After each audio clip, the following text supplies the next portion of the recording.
is the moment UFC fans around the world have been waiting for. It's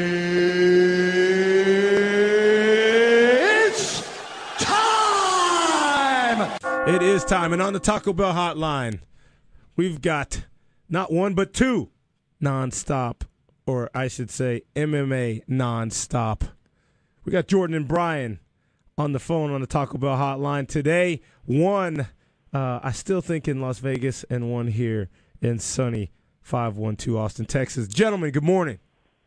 Good morning, Foss. How are you? How's it going? All right. How are y'all? Now, sounds like Jordan probably had a late night, my friend, huh? I did have a late night. I actually was hanging out with Uriah Faber and the guys from Form pretty late last night, but happy to be here this morning. Hey, man, Faber, I thought performed pretty well there in the main event. It's just that if you don't beat the champion, then, you know, and this was a big discussion that Eddie Cross and I had. What are your thoughts about that fight? 5 rounds. Yeah, being here, I really feel like in Las Vegas you have to beat the champion. At other places you might do enough to take the belt away, but it seems like the Vegas judges, the commission, you really have to decisively beat the judges. A couple scores, you saw 40 or 50-45. There's no way that I think Dominic Cruz won all 5 rounds. No. I mean, that just didn't happen. Right. Yeah, Jordan, I was actually watching the fight. When I'm looking at it, I've got Faber winning 1, 3, and 4, and I was like, all right, well, Cruz has to finish this to keep his belt. Right. And I could have totally accepted a 48-47 across the board for Cruz and just say, okay, he gets to keep because he's the man, like you were saying before. You got to beat him to take it. But the judge, and I thought, was pretty solid across the board until that main event. And at that point, I have no idea where they got those scores. Well, we thought the same thing. We were looking at it. We thought it was a very entertaining fight. I know that both of these guys do not like each other, and so I'm sure they will fight again soon. But I mean, I think you nailed it. Before we go further, tell the listeners about MMAnonstop.com. Sure, MMAnonstop.com. It's the first place for all your news and notes in the world of MMA. We have news from your best sites, MMA Junkie, MMA Fighting, Bloody Elbow, all in one place. So we want people to come to MMAnonstop.com. First, start out your search there, and then go out. We also have some great exclusive articles. Brian here, he writes the book on a series of articles about just different fighters and different scenarios in the UFC. We wrote an article this week on Dana White, and obviously what happened with the Nate Marquardt situation, and what kind of brand of leadership he is. We also just finished the MMA Nonstop 5, or a ranking by Brendan Churchin, who he does a listing of the top 5 people who aren't the champions in each bracket. And we also have a weekly podcast that we go in-depth with fighters. Last week, we talked to Carlos Condit as he prepared for this fight. We recently had Tony Ferguson on, who was the tough winner this last season. But we had some great guests, and we got some great guests lined up. Excellent. And we've had an opportunity to go back and forth, and we wanted to introduce y'all to the listeners because you do have wide spread coverage in the world of mixed martial arts. So, just so you know who we're speaking with. Perfect. Thanks so much. We're looking forward to it. And you can actually, followers can follow us on Twitter. It's twitter.com Nonstop MMA. We're also on Facebook at Nonstop MMA. That way they can connect with us as well. Yeah, Jordan's out in Vegas, and I'm Brian. I'm still here in Austin. Jordan will be back here, I guess tomorrow. Excellent. So, guys, what do you think is the timetable for a rematch for this championship fight? It was interesting. I sat at the post-fight press conference, and a couple people asked, Demetrius Johnson, Mighty Mouse, who just had a win over Miguel Torres, Brian Bowles, who had a big win last night. They're both in the mix. I think that a rubber match is definitely should be happening, and we should see that run back within the next 4 or 5 months. It seemed like both Cruz and Faber kind of hurt their hands. I know when I talked to Cruz afterwards, he had to give me a little elbow bump because he couldn't shake my hand, and then when I was with Faber last night, he was clutching one hand and shaking hands with his left. Yeah, Faber's got a history. I mean, he's broken his hands in a couple of fights, and if that happens, who knows how long the medical suspensions could be? First he's got to get healed up, and then he'll probably have a few days with zero contact. So, I would hope within the next 6 months. And I mean, as far as this fight went, this is one of the few main event fights that really lived up to the billing of just an awesome back and forth.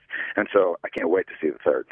Yeah, and tell us, there were some other good fights during the evening last night, and there was one fight that I didn't agree with, which, Jordan, you were there. Is it the gentleman? Dennis Seaver, I'm guessing. Yes. You could make an argument. Matt Wyman clearly won, I think, the second round, and you could make an argument for Dennis winning the first and third. I don't know what they showed on TV, but Matt Wyman, when they made the announcement, he stormed out of the threw his hat right away. He obviously didn't agree with it. I think Dana White, he talked in the fight conference that he could see it going that way. But I think the judges, that's you don't ever want to leave it in the hands of the judging, and that's kind of what Dana says every single time. But that's kind of what happens when you do, and you got to be decisive. And it was unfortunate for Matt Wyman. I don't think it was as clear as he definitely won that, and Dana tweets that the judges are wrong. But it was definitely kind of questionable. Well, we were right there with Dana. It just didn't feel like he won. No.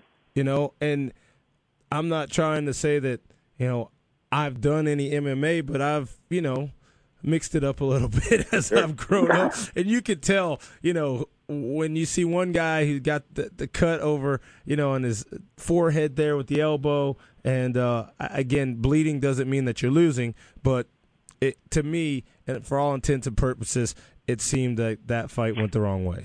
So. Yeah, that's a definite possibility with there. The first round really, like Jordan was saying, Seaver just kind of destroyed him with some leg kicks, right? And was really heavy-handed, knocked him down a couple times. Round two was ground and pound at its best. Right.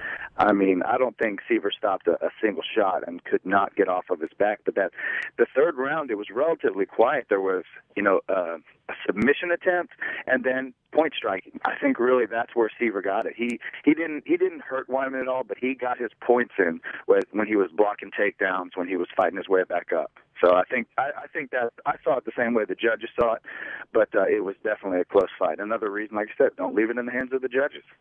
And I'm sure you guys were as surprised as we were to see Tito Ortiz finally take his first win since, I think, 2006. Yes. Tell me a little bit about what you saw with that one. Wow, that was incredible. And it was, seeing Tito fight there live, I was actually just right on the third row, and I was right in front of him when he was coming in, and it was just, he still has a fan base, and the arena was excited for him, and he came in, he did his thing, he got that short right hand, and then he pounced on Bader, and sunk in that choke. And it was impressive.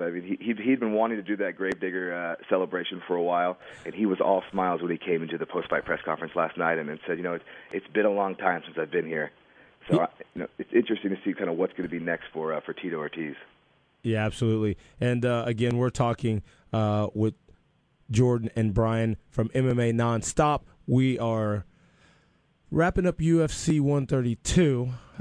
But what's next for the fight fans and whatnot, Strikeforce, UFC, what's coming down the pipe that we can focus on next? So there's a great fight coming up. And most of you know, John Jones was just won the title. And he was supposed to fight Rashad Evans, and he pulled out of that fight against Rashad Evans, or he actually never got made because of an injury. Right. But Rashad Evans is going to fight Phil Davis, who's a great up-and-comer who's been on a great streak.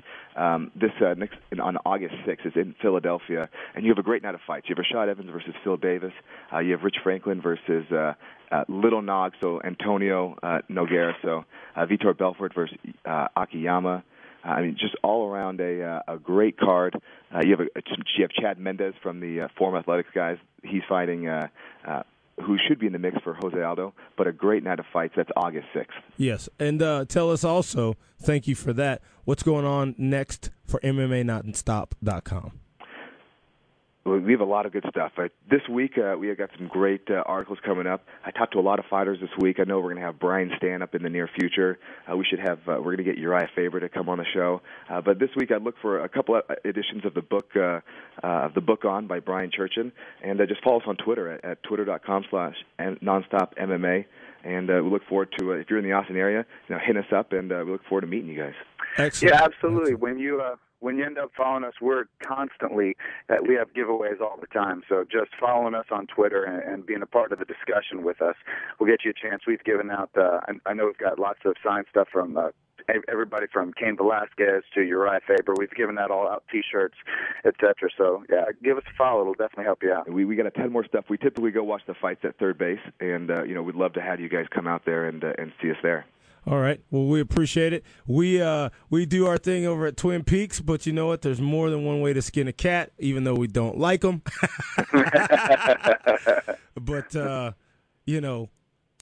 we certainly can have a lot of fun. So nice. Let's do this. We're going to catch back with you, and certainly appreciate it. Look for more to come from MMAnonstop.com. Thanks, fellas. Jordan, get back safe. Enjoy y'all's holiday weekend. I know we'll talk, but we'd like to see you soon. And if you guys can hit them up and swing, the Foss Golf Classic benefiting Make-A-Wish is going to be up at Terra Vista this upcoming Friday. I know how to get a hold of you and vice versa. So if that works and you guys can get out on the links, I'd love to see you out there for that charity as well. But we'll have you back, and certainly, again, thanks for all the insight, and travel safe again, Jordan. Brian, we'll talk to you soon as well. Look for his book, man, and stay up with him. Great articles. Right on. Thanks, guys, so much, and happy 4th of July. All right. Thanks, Foss. Thanks, okay, Eddie. man.